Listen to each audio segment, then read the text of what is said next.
So, hi everybody, my name is Dr Sam Hirst, and most of you know me from running Romancing the Gothic. You'll probably know me as a Gothicist, and if you came on Friday particularly, you'll know me as somebody who does Gothic and theology, but today I'm doing sort of broader romanticism and talking about Byron. So at the moment I'm a research fellow at Nottingham University, and that's my email, sam.hirst@nottingham.ac.uk, and you can contact me there with any questions or comments on the project. You can also find me on Twitter at @RomGothSam, or any of the medias where you're looking for me. That's my name everywhere. As I said, I'm working at Nottingham University and collaborating as well with Newstead Abbey, the ancestral home of Lord Byron, in preparing for the bicentennial next year of Byron's death in 1824 in Melancholy, Greece. So I'm talking about Byron today, but I'm specifically thinking about Newstead Abbey. So the title is Newstead and I Stand or Fall Together, which is something that Byron wrote in one of his letters, and we'll go back to it in a minute. But I picked it out as a quote because it encompasses an idea which is really pivotal to the talk I'm giving today, which is this idea that Byron sees, writes about, reflects on, discusses, depicts Newstead as a sort of reflection, extension or part of both his family and himself. We're going to be looking a lot of Byron's own writings today, both letters and poetry, so brace for quotes. And we're thinking about Byron writing ruin. So what do I mean by ruin here? Well, literally the ruin of the hall. You can see in the picture, this is the front view of Newstead Abbey. On the right, there is some of the hall, only a little bit of it. And on the left, you see the fairly famous west front, which is just a front of the building, and behind it there's nothing, there's an empty space. The building behind it was destroyed after the dissolution of the monasteries. The stone was repurposed. This is when the house went into the hands of the Byrons. So there's literal ruin, and there's also the ruin, or the ruinous state in which Byron inherited the house in 1798. But I'm also thinking a little bit metaphorically as well. So Byron writing ruin in his father's halls. Think about how Byron depicts Newstead, and through that depiction reflects on what he comes to see as the inevitable, or increasingly comes to see as the inevitable ruin or fall of his house, his family, and himself. So I said we were going to go to that quote, and we're going to look into it right now, in fact. But first, let me give you a couple of pictures. There's 3 pictures here of Newstead Abbey. One, the picture we've just seen of the front of the house, and the other 2 are taken from different angles at the back. I wanted to show you this, not because this is exactly how it looked in Byron's day. The gardens are certainly a lot nicer, and there have been additions and some changes made to the house, but Byron depicts it as a ruin, but it was never really just a ruin. This was always a house as well, and quite a big and fairly magnificent house. So I want us to sort of remember that as we're going through, that we need to be liberally sort of shedding a pinch of salt on some of the things that are being said. But back to that letter. This was written in 1809 by Byron to his mother, and in 1809 he's already in significant financial trouble. By the time he reached his majority, he was over £10,000 in debt to moneylenders, merchants, friends. And it's been suggested to him by his business manager, John Hanson, that he will have to sell Newstead. But his reaction is quite passionate. No. Come what may, Newstead and I stand or fall together. I have now lived on the spot, I've fixed my heart upon it, and no pressure, present or future, shall induce me to barter the last vestige of our inheritance. I have that pride within me which will enable me to support difficulties. I can endure privations, but could I obtain in exchange for Newstead Abbey the first fortune in the country, I would reject the proposition. So we see this sense of passionate attachment to the house here. And also this connection of the house with pride, with heritage, with family. But let's dose this with a pinch of salt again. We have to do that with Byron's writing, particularly when he's writing for an audience, even if that is an audience of one. There's certainly a sense of self-dramatization here. And what we need to do is see whether this, we've got this passionate attachment, but what does this look like in his other letters? How is he writing? How is he talking about Newstead more broadly? And how does this match up with what he actually did and how he lived there? You'd be forgiven from reading this letter to think, this was his family home. This is where he's lived his whole life. He's done everything he can to save it. And that's not really quite accurate. So let's have a look at potted history of Byron at Newstead. So Byron inherits in 1798 when he is 10 years old, and he hasn't lived there previously. He inherits the house not from his father, but from his great uncle. And the house that he inherits is in a fairly ruinous state. His great uncle, the fifth Lord, is known as the Wicked Lord. And there's quite a lot of stories there, which I'm happy to talk about. But the last decade or so of his life, he lived as a virtual recluse, deliberately allowing the house to fall into ruin and also selling a lot of the internal contents. So when Byron inherits it, when he visits there with his mother, a lot of the hall is unlivable. But he and his mother decide to stay there for a while, but they never live there permanently. Byron goes to school, his mother moves to London, they live in other places like Southwell. And then in 1803, he rents the hall out to Baron Ruthven. And apologies for any mispronunciation of names, guys. I've only ever really seen them read.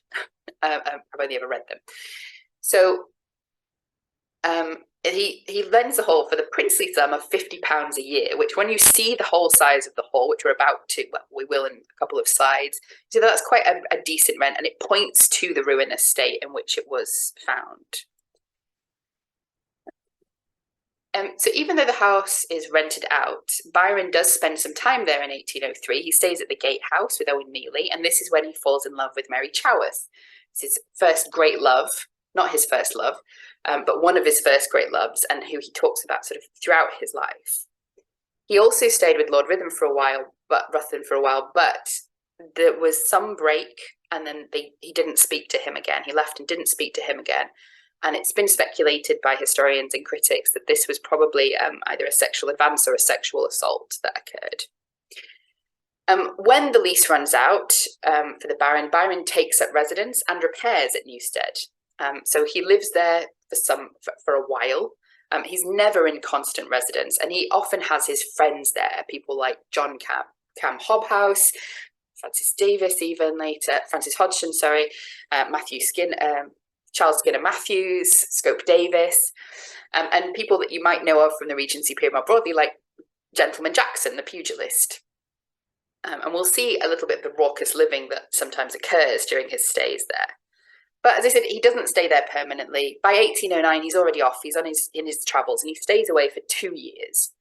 During the time he's away, his mother lives in the hall for most of that time, and she's the one who has to deal with the people coming to claim his debts, basically. And she lives quite an uncomfortable life. When he returns in 1811, he informs his mother that he's coming, but he doesn't get to her in time before she dies. So he's in England, but he doesn't see her before she dies. And then in 1811, he takes up residence again. He invites some friends, but his life is a little bit more solitary there than it was before. But by 1812, he's had to sort of come to accept the fact that his financial situation is so bad that he will have to sell Newstead. And he sells it to Thomas Cloughton. But I've put sold there in inverted commas because the sale doesn't actually go through. Cloughton doesn't pay. Byron takes him to court until finally in 1814 that contract is terminated. He's got £25,000 out of Cloughton, which has helped a little bit, but it hasn't covered his massive debts, essentially, and living costs. When that contract is terminated, or before that contract is terminated, Byron has visited the hall because Cloughton wasn't living there. He wasn't able to live there until he'd paid the full sum. So Byron's visited for short periods of time. In 1814, he stays there twice, once with Augusta, and they get snowed in, and then again with Augusta at the end of the year and her children. Augusta Lee is his sister, his half-sister. He tries again to sell in 1815. He's thinking of marriage now to Annabella Bilbank, and he wants to sell before he gets married. He tries to sell both Newstead and the property in Rochdale, but doesn't go through because he doesn't get the minimum asking price. He gets married anyway, as we know didn't go well. He is married for but 1 year, and then they're separated legally. The marriage ends in disaster and it ends in scandal, and that's one of the reasons why he sort of goes back overseas or is driven overseas. So he leaves England permanently really in 1816, and he doesn't sell Newstead until 1818, where he sells it to his friend Thomas Wildman. So we can see that Byron wasn't actually there that much. He did stay there sometimes, and he built up a variety of memories there, but he spent most of his adult life, where he still owned the property, getting ready to sell it. So it's not quite this ancestral home where he's been living and is deeply attached to it for reasons of having lived there for 20 years. Instead, his attachment to it is personal and passionate, connected to history and how he views himself and his family, and also the memories that he's built up there. So let's have a look at some of those memories. Let's have a look at some of his life in the hall through both his own words and words of his friends. So you have this extract from Thomas More's Life of Byron, which is probably a fairly apocryphal tale of Byron's arrival at Newstead. And we're told that they had already arrived at the Newstead toll bar and saw the woods of the abbey stretching out to receive them, when Mrs. Byron, his mother, affecting to be ignorant of the place, asked the woman of the toll house to whom that seat belonged. And she was told that the owner of it, Lord Byron, had been some months dead. And who is the next heir? Asked the proud and happy mother. Well, they say, answered the woman, it is a little boy who lives at Aberdeen. And this is he, bless him, exclaimed the nurse, no longer able to contain herself, and turning to kiss with delight the young lord who was seated on her lap. Now, this is probably apocryphal because by that age he was about 11 when they went down, and he was not a very small child. But there's a couple of things to draw out here. First is this habit of dramatization and self-dramatization. Now, this is coming from his mother here, but it was obviously a feature of a lot of his own work and writing. And we've also got this sense of connection to the family, to the history, to the house, but also to this status of Lord Byron. Now, his depiction of his time spent there with his friends is a little bit less lordly, depending on how you view the term lordly. And we have some great letters and depictions from him and his friends. So let's have a look at what life was like. A little bit when he was there with his friends, it was a party house, guys, and that's why I've got a picture of Byron there with a little party hat on. We have this incredible account that he gives to John Murray in 1820. He's reminiscing about his friend Charles Skinner Matthews, who died in 1811. And we have this sort of story of the revels that would go on at the house. So he says, we went down to Newstead together, where I had got a famous cellar. So wine is a big part of the Newstead story whenever Byron's there.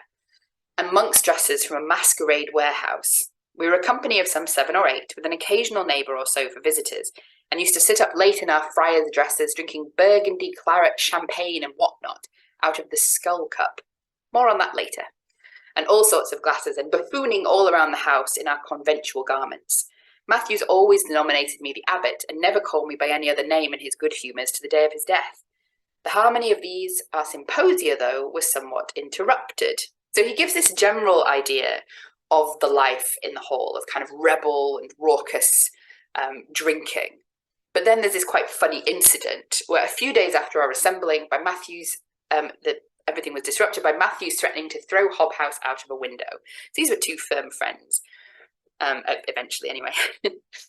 In consequence of I know not what commerce of jokes ending in this epigram. And Hobhouse called to me and said that his respect and regard for me as host would not permit him to call out any of my guests, but that he should go to town next morning. He did. It was in vain that I represented to him that the window was not high, and that the turf under it was particularly soft. Away he went. So there's quite a humorous idea here of his life and his friendships at the hall. I should note I didn't do the paint job on this picture, guys. Alas, sorry. We also have Charles Skinner Matthews' account of his visit, and that is a kind of guided tour to life at Newstead Abbey, and it's kind of amazing. So let's have a quick look at what Charles Skinner Matthews told us was going on. So he says, ascend then with me the hall steps, that I may introduce you to my lord and his visitants. But have a care how you proceed. Be mindful to go there in broad daylight and with your eyes about you. Oh my goodness, how intriguing. What's going on? I should mention, guys, that these steps were removed, and the steps that we now have at Newstead are this sort of Victorian creation, so you won't be able to see them when you go in. But so what's going on? Why do you need to be careful? Well, should you make any blunder, should you go to the right of the hall steps, you are laid hold of by a bear. And should you go to the left, your case is still worse, for you run full against a wolf. Well, a wolf dog. And then, if you make it past the wolf and the bear, nor when you have attained the door is your danger over, for the hall being decayed and therefore standing in need of repair, a bevy of inmates are very probably banging at one end of it with their pistols, so that if you enter it without giving loud notice of your approach, You've only escaped the wolf and bear to expire by the pistol shots of the merry monks of Newstead. So I love this depiction. It's quite raucous. Also, you can see the Great Hall now, but the pistol shots have been covered over and it's a very sort of Victorian room now. But it's quite a raucous party, quite, not very lordly, is it? Breaking a lot of rules. But this is what the daily life was like. So they used to get up at 1 p.m. Although, Matthews was getting up at 11 or 12 because he's an early bird. But it was frequently past 2 before the breakfast party broke up. And then what were they doing during the day? The amusements of the morning were reading, fencing, single stick, shuttlecock, badminton in the great room, and then practicing with pistols in the hall. So the great room is the salon now, and the hall is still there, the great hall. There's also walking, riding, cricket, sailing on the lake, playing with the bear, or teasing the wolf. Between 7 and 8 we dined, and our evening lasted from that time till 1, 2, or 3 in the morning. The evening diversions may easily be conceived. We know that there was a lot of drinking, of course. We also know that Byron deliberately employed pretty staff and that he had affairs with a number of them. So he had a child with a servant named Lucy at one point, and he also had a very kind of overt affair with a Welsh servant called Susan Bourne, who he eventually fired and got rid of for supposed infidelity. But this was a very active house. Not quite the sedate tea parties we're used to seeing from sort of Regency films. But this screen is at Newstead Abbey. Well, it's not at Newstead Abbey currently. It's on loan somewhere. But you can see here, this is a sort of collage of pictures of famous fighters at the time. And also on the other side, we have dramatists. Byron was very into his sport. But let's go back to that skull cup that we mentioned before. And Matthews notes this custom as well that Byron's already told us about, of the custom of handing around after dinner on the removal of the cloth a human skull filled with burgundy. Now, this is a replica of the skull cup because the skull cup itself was basically, it was dismantled, destroyed as sacrilegious by a later occupant of the house. And they passed it around while they were dressed as monks. So a set of monkish dresses which had been provided with all the proper apparatus of crosses, beads, tonsures, and often gave a variety to our appearance and to our pursuits. So I wanted to use this as a segue to the first bit of poetry about, well, not about Byron at Newstead, but inspired by his time at Newstead. I think it gives us an insight into the sort of raucous, fairly comic, fairly iconoclastic young man that was living there, and also some of the hints of the misanthropy and fatalism that we're going to see in his later poetry. So these are the lines inscribed upon a cup formed from a skull. Start not, says the skull to us, nor deem my spirit fled. In me behold the only skull, from which, unlike a living head, whatever flows is never dull. I lived, I loved, I quaffed, like thee. I died. Let earth my bones resign. Fill up, thou canst not injure me. The worm have fouler lips than thine. Better to hold the sparkling grape, than nurse the earthworm's slimy brood, and circle in the goblet's shape the drink of gods, than reptiles' food. Where once my wit, perchance, hath shone, in aid of others let me shine. We all know that wine makes you more witty. And when, alas, our brains are gone, what nobler substitute than wine? Quaff while thou canst, another race when thou and thine like me are sped, may rescue thee from earth's embrace, and rhyme and revel with the dead. Why not, since through life's little day our heads such sad effects produce, redeemed from worms and wasting clay, this chance is theirs to be of use. It's quite a comic poem, quite a fun image of him and how he lived in the hall, the kind of attitude that he was taking to these rebels, but also that hint of, also is life pointful. This sort of the hint of the depression that becomes such a big part of sort of his letters and his life, and also this sense of slight nihilism and misanthropy. So the other thing that I mentioned, or that we saw in the Matthews letters, was the reference to animals, and Byron had at various times quite a menagerie at Newstead Abbey, including the bear, including a wolf dog, including horses, of course, hedgehogs, tortoises that he brought back from Athens with him, and of course his dogs. So this is a picture of one of the most famous, monuments that you can see at the Hall, one of the many things that people really love about visiting Newstead, which is the epitaph, the grave of his dog Bosun, who died in 1808 after being bitten by another rabid dog. And there's a really quite touching letter that Byron writes to his friend about this, where he talks about the dog being gentle right until the last. And Byron erected this monument, buried the dog there. But he didn't just bury the dog there, he wanted to be buried there as well. He wanted to stay at Newstead forever, essentially. We have in his will of 1811 the request that the body of Lord B be buried in the vault of the garden at Newstead, without any ceremony or burial service whatever, or any inscription save his name and age, his dog not to be removed from the said vault. The couple of things that come through here. First, his love of animals is very clear, but also his disregard for sort of some of the ceremonies of death. He's very kind of dismissive of the pomp of funerals, but also what he sees as the lies that people write on graves. And so this is the epitaph that is written on the monument. This is the dog himself. This is a portrait that was made of Bosun. And we have this sort of quite touching sort of honouring of the dog.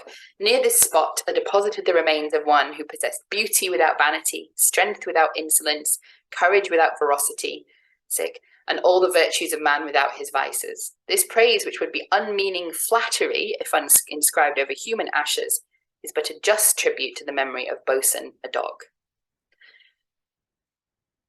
So the whole poem itself goes back to these ideas, this sense of sort of misanthropy, this sense of being disgusted with life a little bit, but also with other people, and also with this kind of disdain for the ceremonies of death rituals or pomp around death. So it says, when some proud son of man returns to earth, unknown to glory, but upheld by birth, the sculptor's art exhausts the pomp of woe, and storied urns record who rests below. So basically, it's all just lies and sculpture. When all is done, upon the tomb is seen not what he was, but what he should have been. So much for human gravestones. But this poor dog, in life the firmest friend, the first to welcome, foremost to defend, whose honest heart is still his master's own, who labours, fights, lives, breathes for him alone, unhonoured falls, unnoticed all his worth, denied in heaven the soul he held on earth, while man, vain insect, hopes to be forgiven, and claims himself a sole exclusive heaven. Here we really get into this kind of disdain for the vices of man. O man, thou feeble tenant of an hour, debased by slavery or corrupt by power, who knows thee well must quit thee with disgust, degraded mass of animated dust. But not holding back. Thy love is lust, thy friendship all a cheat, thy tongue hypocrisy, thy heart deceit, by nature vile, ennobled but by name. Each kindred brute might bid thee blush for shame. Ye who behold perchance this simple urn, pass on, it honours none you wish to mourn. To mark a friend's remains these stones arise, I never knew but one, and here he lies. There is an irony here in that so many people do visit the monument, visit Newstead specifically to see the monument, the epitaph to a dog. But we're getting a sort of a different picture here of Byron a little bit than when we're looking at his revels in the house. And Byron did live here at various times, not always with his friends, sometimes on his own, sometimes with only one other person. So he was here with his sister Augusta, sometimes, for example. And he created a lot of different memories and different types of memories at the house. What we start to see in his writing, though, he increasingly becomes aware of the fact that he's going to have to sell the house. And this winds its way into the way he's writing about it. We have this really interesting letter from 1811 to Augusta Lee, and at this point, he's really having to face up to the probability of sale. But this is when he's starting to think about the mansion, not just as a simple place, mansion, the abbey, not as a place to play, not simply as the hall of his fathers, but as the future of both him and his family. And there's this quite wistful relationship with it. There's also this sense that we got right at the end of the Bosun poem of a sense slightly of loneliness. So I really like this letter. He's inviting his sister Augusta to come and visit because she's having problems at the moment. And he says, you'll do what you please if you're here. Without our interfering with each other, the premises are so delightfully extensive that two people might live together without ever seeing, hearing, or meeting. But I can't feel the comfort of this till I marry. He makes this joke several times in different letters, so just go with it, guys. He really liked this joke. In short, it would be the most amiable matrimonial mansion, and that is another great inducement to my plan. My wife and I shall be so happy, one in each wing. If this description won't make you come, I can't tell what will. You must please yourself. Good night. I have to walk half a mile to my bedchamber. It just always makes me laugh. If you want to walk half a mile to his bedchamber, it's not actually half a mile from anything, but if you want to visit his bedchamber, it's still there at Newstead Abbey, and you can actually see his actual bed as well. Amazing. But we see here this sense of the house being a little bit too big for him and him kind of rattling around in it, but also he's connecting it to these wistful kind of ideas of a future, even a future that he doesn't particularly want, like marriage, but this sense of he's trying to think of a future for the house when realistically that future is getting more and more distant. By the time he sold the house, a lot of his writing about Newstead turns much more melancholy. In a letter to his correspondent Lady Melbourne, he says, I write to you from the melancholy mansion of my fathers, where I am dull as the longest deceased of my progenitors. I hate reflection on irrevocable things and won't now turn sentimentalist. So what's irrevocable is the sale of the house, but also it's what he sees as the ruin of the house, the fall of the house and the family, and the fall of himself, and his own role in the fall of the house particularly. I'll also just mention that he wrote this letter when he was visiting the house with a friend, Lord Webster, for like a day, and he just ignored his friend and sat down and wrote like a multi-page handwritten letter to his correspondent, Lady Melbourne, who's not one of his lovers. She's the 60-year-old lady. Very complicated how they got to know each other. She was the mother-in-law of a woman that he had an affair with, Caroline Lamb. So how did that happen? But they were correspondents throughout her life until she died. She was a great friend to him. Anyway, we've talked so far about his kind of passionate attachment to the house, his feelings about the house, but I don't want to give the impression that this was this necessarily constant relationship to the house. He is not always there. He goes away for long periods of time. When he's overseas, he talks about staying overseas. When he is writing back to his mother in 1811, when he's coming back, he says, be good enough to get my apartments ready at Newstead, but don't disturb yourself on any account. Pretty rich, and considering how much he'd been disturbed on his account, particularly mine, nor consider me in any other light than as a visitor. So here he's kind of talking about a feeling of separation from the house, or of not belonging. This doesn't really last, but we see these kind of changeable moods and relationships to the house. I also think it's interesting to point out this letter in 1808, because we saw at the beginning and we're about to see lots of passionate refusals to sell Newstead. But in 1808, he writes to his friend Reverend John Belcher, I've reason to think my property will turn out better than general expectation may conceive. Of Newstead I have little hope or care, but Hanson, my agent, intimated my Lancashire property in Rochdale was worth 3 Newsteads. Little hope or care for Newstead. But I'll take you back to that first letter, and it's worth noticing something that it said, which was, I have now lived here. It was only after having lived there and been resident there for a little while that Byron actually started to feel this passionate attachment to the house where he didn't want to sell it. And it's worth remembering as we go through that although he's going to be talking about the house as a symbol of his family, going to be relating it to that family heritage, his passionate attachment from it is a personal attachment to it and to the memories that he built there. So I'm going to finish this sort of section of his own prose words with many of his declarations about the house when he's being forced to confront selling it. He's very reluctant to do so. He writes to his business manager, John Hanson, I will not sell Newstead, let my embarrassments be what they may, in 1809. And then come what may, in every shape and in any shape I can meet ruin. But I will never sell Newstead, the Abbey and I shall stand or fall together, a line that he repeats in a couple of letters. Whatever distress I will encounter, I will not sell Newstead. It is in the power of God, the devil, and man to make me poor and miserable, but neither the second nor the third shall make me sell Newstead, and by the aid of the first I will persevere in this resolution. The consequences be as it may, ruin to myself and all connected with me, including his mother at this point, I will not sell Newstead. This is a letter that he writes to his mother then. On the subject of Newstead, I answer as before, no. My only tie to England is Newstead. If I preserve Newstead, I return. If I sell it, I stay away. So we have again this desire not to sell Newstead, but also this sense of Newstead as his point of connection to England, as really intrinsic to his life there.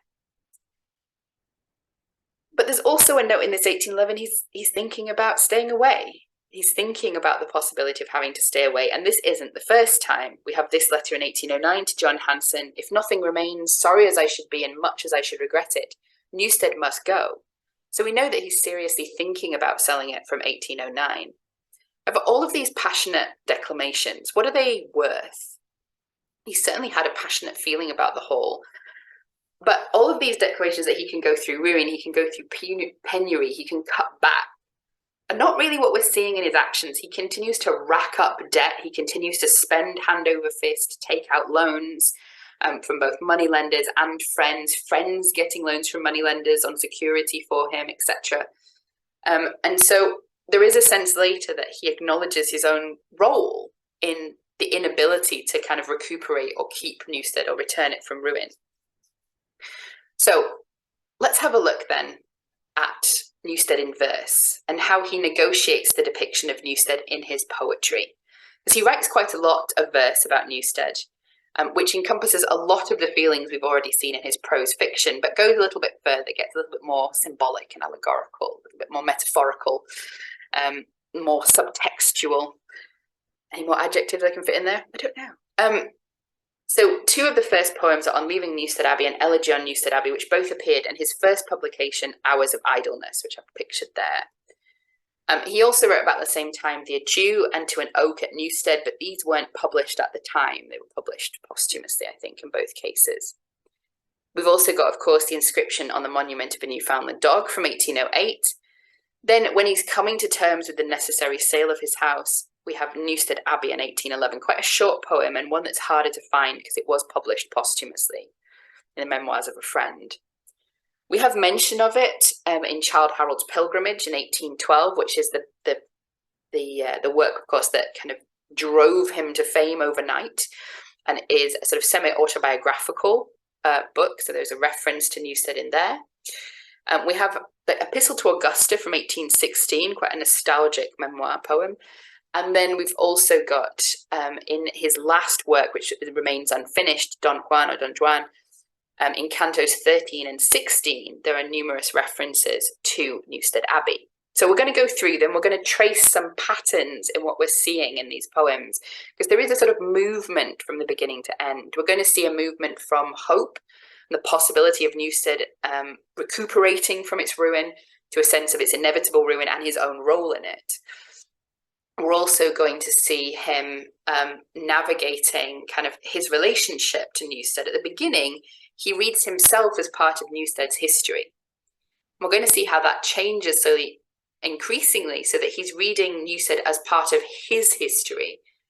He goes from reading himself through Newstead to reading Newstead through himself. So we're going to see how that manifests as we go through. And we're going to finish with Don Juan, and we're going to finish with a ghost story to give us a little Gothic finish. That's an illustration of Don Juan being surprised by a ghost, or Lord Admonville in the Don Juan narrative. So let's go through the poems. I'm not going to quote all of them because there's way too much poetry to go through, but I am going to pick out some salient features. This is on leaving Newstead Abbey. And he depicts the hall here as a ruin, very much in the tradition of the ruin poetry of the 18th and early 19th century. Through thy battlements, Newstead, the hollow winds whistle. Thou the hall of my fathers art gone to decay. In thy once smiling garden, the hemlock and thistle have choked up the rose which late bloomed in the way. So there's both truth and dramatization here. As we're going to see in a couple of slides, the house isn't all ruin. There's this very kind of created or sustained ruin, which is the west front. But the house is a house, But it obviously was in a ruinous state after the wicked lord's death. So the garden was overrun, parts of the hall were unlivable, there's lots of leaks in the roof, etc. He then goes on to detail the history of his family. Well, before we get to this bit, he goes on to detail the history of his family, and he doesn't make any distinction between his family and the hall in this poem. So he's writing as though his family are acting out of the hall, which wasn't the case. They didn't inherit until after the dissolution of the monasteries. Or they didn't get the house until after the dissolution of the monasteries. But he places them, he doesn't distinguish their history from the abbey's history. And then he says at the end, he's inspired by them. He says, "Shades of heroes, farewell.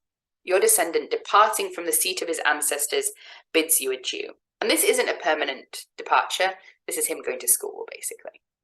"Abroad or at home, your remembrance imparting new courage, he'll think upon glory and you. Though a tear dim his eye at this sad separation, 'tis nature, not fear, that excites his regret. Far distant he goes with the same emulation, the fame of his fathers he ne'er can forget. That fame and that memory still will he cherish. He vows that he ne'er will disgrace your renown." That's not going to work out for him. Like you will he live, or like you will he perish. When decayed may he mingle his dust with your own. So very drama. And also we're seeing this idea of the hall as a reflection of the history of his family, as a symbol of that history, of its noble name and its heritage. And he sees himself as the inheritor of that and hopes to live up to its promise. He's making quite weighty promises that he will do so. But there is a hope here that maybe the ruin will leave the house, that he will live up to its memory, that something will change. And this persists to some extent in Elegy on Newstead Abbey. This is written 4 years later in 1807, and we're seeing some changes already in how he's depicting Newstead. He continues to depict it as a ruin, but he makes this history of the hall more accurate. He separates the history of his family from the history of the hall when they're not together. And he also retains that sense of optimism, that possibility for the future, the sense of the heritage of the hall landing on him and him being the hope of his house. But here we have this idea of ruin coming forward. "Newstead fast falling, once resplendent dome, religion's shrine, repentant Henry's pride." This is a reference to the fact that the original priory was built by Henry II after the death of Thomas Becket. "Of warriors, monks and dames, the cloistered tomb, whose pensive shades around thy ruins glide." So we've got a little bit of the ghostly here. "Hail to thy pile, more honoured in thy fall than modern mansions in their pillared state. Proudly majestic frowns thy vaulted halls, scowling defiance on the blasts of fate." So we're seeing this investment here in the idea of nobility and lordliness, this sense of, family heritage and class, aristocracy as well. But there's something else I want to point out in this last line. We're starting to see in this poem Byron writing himself into the history of the hall, as it were. The hall of the abbey becoming a reflection of his own life. So this scowling defiance on the blasts of fate is an image that he uses about himself a lot. And we're going to see it creeping through this poem, where his writing of the history reflects something of his own ideas of himself as well. So he goes on to write about the medieval history. In the original poem, he hasn't distinguished between what the Byrons are doing in the medieval period and what's happening at the hall, but here he does. He says, "Not from thee, dark pile, departs the chief. His feudal realm in other regions lay. In thee the wounded conscience courts relief, retiring from the garish blaze of day." So he's pointing to the monastic history here. And you can see in these pictures, one is the chapel at Newstead, which is still in use. And also you're seeing the cloisters here, a cloister walk. And he talks a little bit about the history of the monks, and there's a slightly equivocal view of monks. Most of it's quite positive. He's viewing them as scholarly and removed, but also there's that hint of what's actually going on there. But he says, years roll on years, to ages yield, abbots to abbots in a line succeed, religions charter their protecting shield, till royal sacrilege their doom decreed. So he's talking now, he's mapping the history of the hall, and he's getting to the dissolution of the monasteries. Vain is each threat or supplicating prayer. He drives them exiles from their blessed abode, to roam a dreary world in deep despair. No friend, no home, no refuge but their God. And this, again, is one of those examples of where Byron is almost writing himself or his feelings about himself into the poem. This idea of himself as an exile, as weary of the world, unfriended, unhomed, is something that comes up in both his letters and his other poetry of the time. He goes on then to give a sort of potted history of the next part of the hall's history. From martial music and a regal fortress, it becomes, it's taken through a traitor's siege. So he's talking about the Civil War here, until it is to lawless plunder given.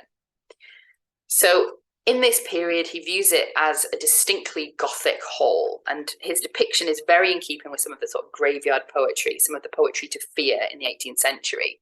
Here, desolation holds her dreary court. What satellites declare her dismal reign, shrieking their dirge, ill-omened birds resort to flit their vigils in the hoary fane. Soon a new morn's restoring beams dispel the clouds of anarchy from Britain's sky. So he's talking here about the end of Cromwell's protectorship. The fierce usurper seeks his native hell, and nature triumphs as the tyrant dies. With storms she welcomes his expiring groans, whirlwinds responsive greet his labouring breath. Earth shudders as her caves receive his bones, loathing the offering of so dark a death. I think we can see where Byron's sympathies lie here. He says that the days of the hall, these sort of dark days, are succeeded by happy days that are too happy to endure. And he sees the current Newstead as again relapsing into ruin.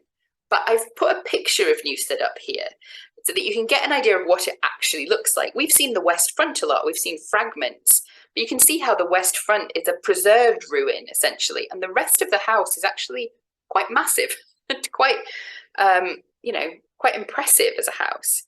So taking a pinch of salt with his claims of ruins here. But Newstead, what saddening change of scene is thine? The yawning arch betokens slow decay. So here he's referring to the ruin that's come about as the result of the actions of the wicked lord. He thinks of himself as the last and youngest of a noble line, now holds thy mouldering turrets in his sway. But he has hope for the future. This ruin isn't going to be permanent, he says. Haply thy sun emerging yet may shine, thee to irradiate with meridian ray. So the sun's going to shine on you again, basically. Hours splendid as the past may still be thine, and bless thy future as thy former day. He's predicting a glorious future for himself, but doesn't really come true. Now, around this time, we also have a couple of other poems that give us a slightly different look at the hall and register some slightly different feelings. So the Adieu he wrote in 1807, and as he titles himself, written under the impression that the author would soon die. Here he reflects on various places where he has been happy, and one of them is Newstead Abbey. Hall of my sires, a long farewell, yet why to thee adieu? Thy vaults will echo back my knell, thy towers my tomb will view.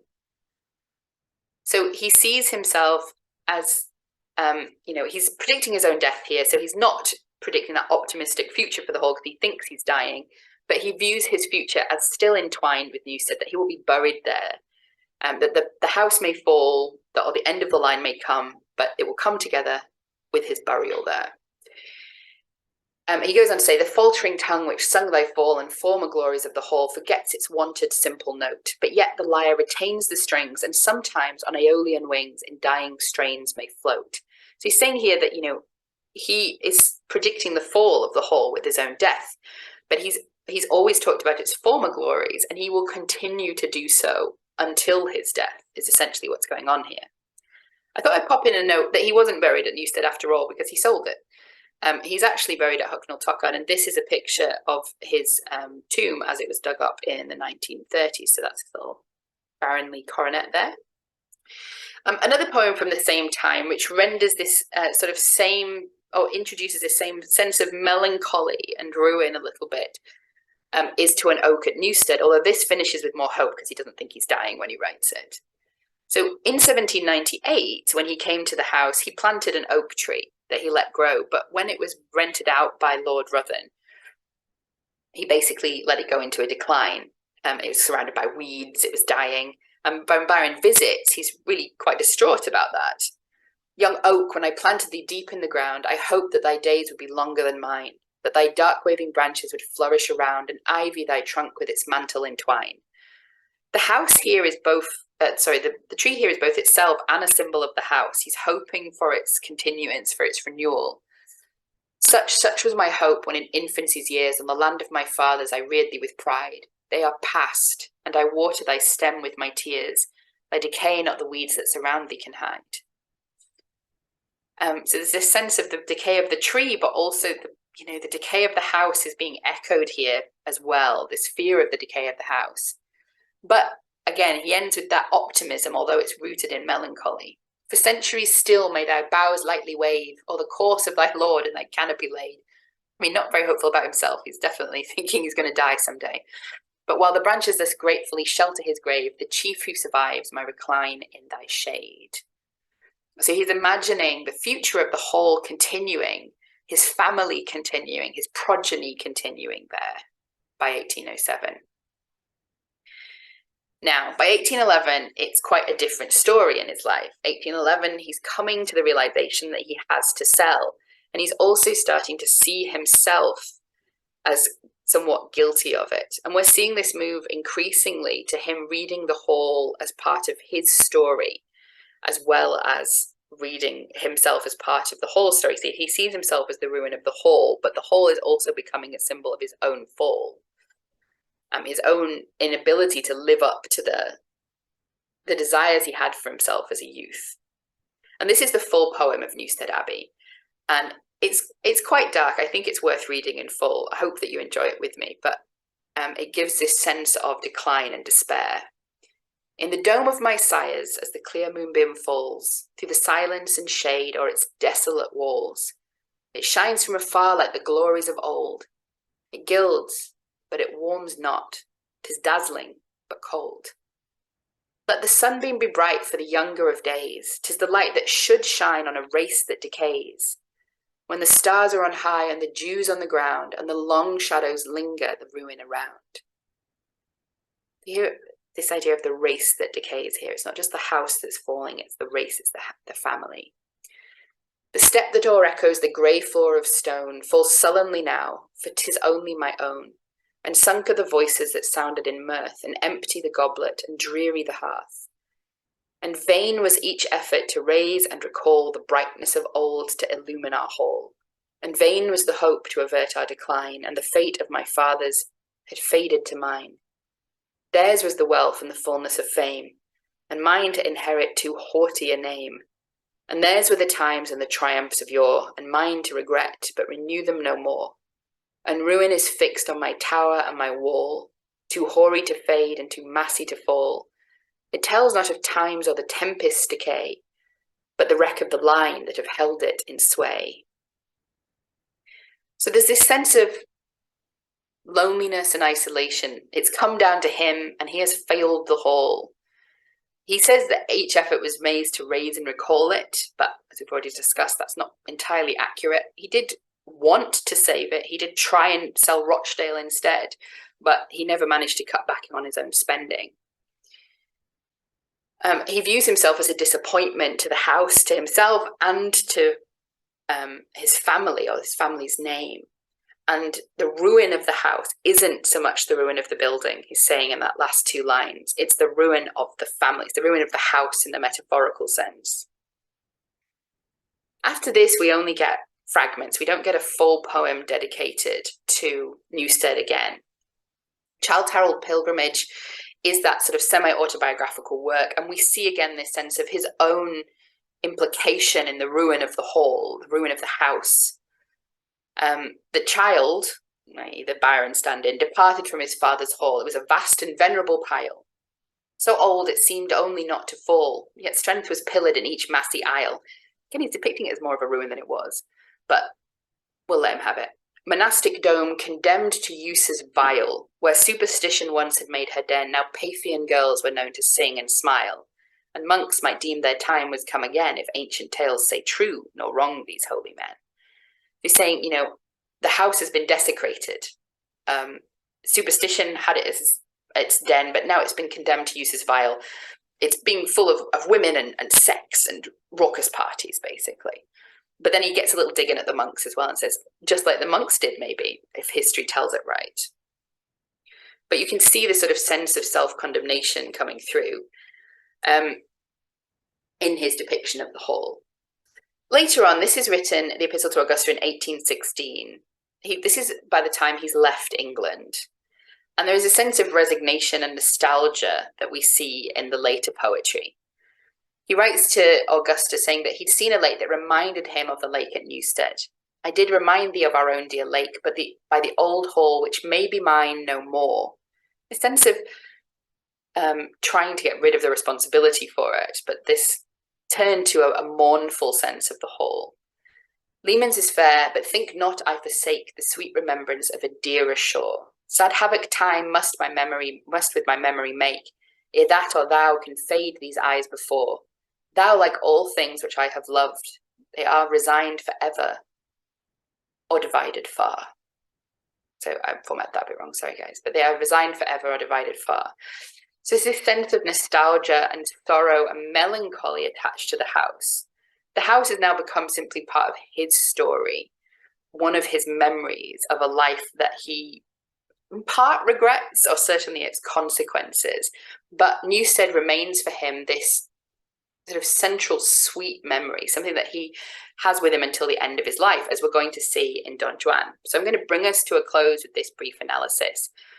But the first bit isn't really an analysis. This is just to show you how accurate he remembered the hall when he was writing this in the 1820s. So this is when he's sold the house, he's overseas, he's not seen it for years, and he lovingly recreates it in Canto 13, when he's describing the Amundeville's Norman Abbey. And he gives us all of these descriptions, and I'm not going to go through them on one slide. I'm going to break them up and show you what they refer to, because you can go and see these now at Newstead Abbey. So he talks about an old monastery once, and now still older mansion. So this we can see is the priory and the hall itself. It stood embosomed in a happy valley. So this is an aerial view, and you get to see some more of the size and scope of the property. Before the mansion lay a lucid lake, broad as transparent, deep and freshly fed by a river. So you can see on this picture here as well the lake and the river that leads into. Its outlet dashed into a deep cascade. I took these pictures, guys, which is why they're not very good. So one of them is from the outside of the cascade, and one of them from inside. You can go in and look out. He talks about a glorious remnant of the Gothic pile, where yet the church was Rome stood half apart. So he's talking about the west front, and I've sent you a picture here from the other side than what we've been seeing before, and you can see like what it looks like from the other side. This kind of empty frontage was just a preserved ruin. In higher niche, alone but crowned, the Virgin Mother of the God-born child, with her son in her blessed arms, looks round. So this is the Virgin Mary statue that's at the top of the west front. You can see it on the picture here as well. I'll just point her out to you. There we go. There she is. A mighty window, hollow in the centre, shorn of its glass of 1,000 colourings. Very accurate depiction there. And finally, amidst the court, a Gothic fountain played. Now, this is now in the cloisters at Newstead Abbey. It used to be in a different position outside, as we can see in some of the pictures of the hall. So Don Juan gives us this really loving, nostalgic tour, but it also ends on this Gothic note in Canto 16, where we get this story of Don Juan, we get the Black Friar, and we get a Gothic Newstead. There were tales of hauntings at Newstead Abbey, as there continue to be.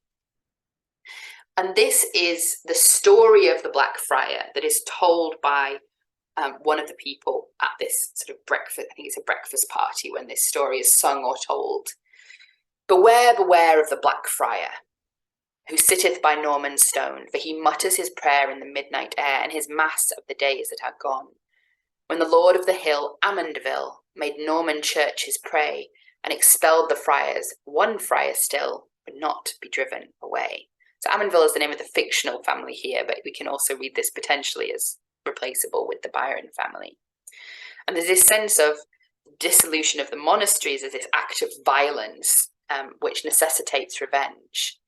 Though he came in his might with King Henry's right to turn church lands to lay, with sword in hand and torch to light their walls if they said nay, a monk remained, unchaste, unchained, and he did not seem formed of clay. He didn't seem physical, material anymore. For he's seen in the porch and he's seen in the church, though he is not seen by day. And whether for good or whether for ill, it is not mine to say, but still with the house of Amundeville he abideth night and day. By the marriage bed of their lords, 'tis said, he flits on the bridal eve, and 'tis held as faith to their bed of death he comes, but not to grieve. And so there are some kind of tales that circulate about Byron seeing this before his marriage. When an heir is born, he's heard to mourn, and when aught is to befall, that ancient line in the wee moonshine, or the almond shine, he walks from hall to hall. His form you may trace, but not his face. 'Tis shadowed by his cowl, but his eyes may be seen from the folds between, and they seem of a parted soul. He's quite creepy. But beware, beware of the Black Friar. He still retains his sway, for he is yet the church's heir, whoever may be the lay. Amundeville is lord by day, but the monk is lord by night. Nor wine nor wassail could raise a vassal to question that friar's right. It's an interesting note here that there's still a church right to this land, because that's something that Byron brings up when he asked to be buried there. Because he says, it's still consecrated ground, so you can bury me there without any problem. I should also note that he changes his will after the house changes hands. Say naught to him as he walks the hall, and he'll say naught to you. He sweeps along in his dusky pall, and o'er the grass the dew. In gramercy, for the Black Friar, heaven saying him fair or foul, and whatsoever may be his prayer, let ours be for his soul. So you have this ending, the last bit of writing that Byron does about Newstead is this idea of a haunted Newstead and a cursed Newstead. And this is perhaps the Newstead that you can go and visit, because we are still haunted. So hopefully I've given you a bit of an overview of the hall, his history there and how he writes about it. And all that is left for me to do is to invite you to come and visit us and maybe meet some of our ghosts.